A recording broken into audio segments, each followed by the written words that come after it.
மக்களே, நானும் வீடியோ போட ஸ்டார்ட் பண்ணிட்டேன். ஆனால் ஒரே ஒருத்தர் மட்டும் சப்ஸ்கிரைப் பண்ணியிருக்கீங்க. அந்த லக்கி யாருன்னு தெரியல. So thank you so much. ஆனால் நான் சொல்கிறேன் பாருங்க, இப்போ தான் வீடியோ போட ஆரம்பிச்சிருக்கேன். ஆனாலும் ஒரே ஒரு சப்ஸ்கிரைப் பண்ணியிருக்கீங்க. அது யாருன்னு தெரில. Very nice, thank you. அப்புறம் பார்த்தீங்கன்னா,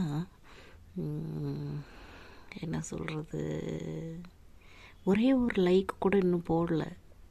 எந்த வீடியோக்குமே லைக் யாருமே போடல ஃப்ரெண்ட்ஸ். என்னாச்சுன்னு தெரில. இது எவ்வளோ ஒரு கிறுக்கி திடீர்னு வீடியோ போட ஆரம்பிச்சிட்டான்னு நினச்சிட்டாங்க போல். மக்களுக்கு பிடிச்சா தானே லைக் பண்ணுவாங்க, இல்லைன்னா இல்லை தானே. பள்ளியே சத்தம் போடுது எங்கள் வீட்டில், ஆமான்னு சொல்லி. பரவாயில்ல ஃப்ரெண்ட்ஸ், உங்களுக்கு எப்போ லைக்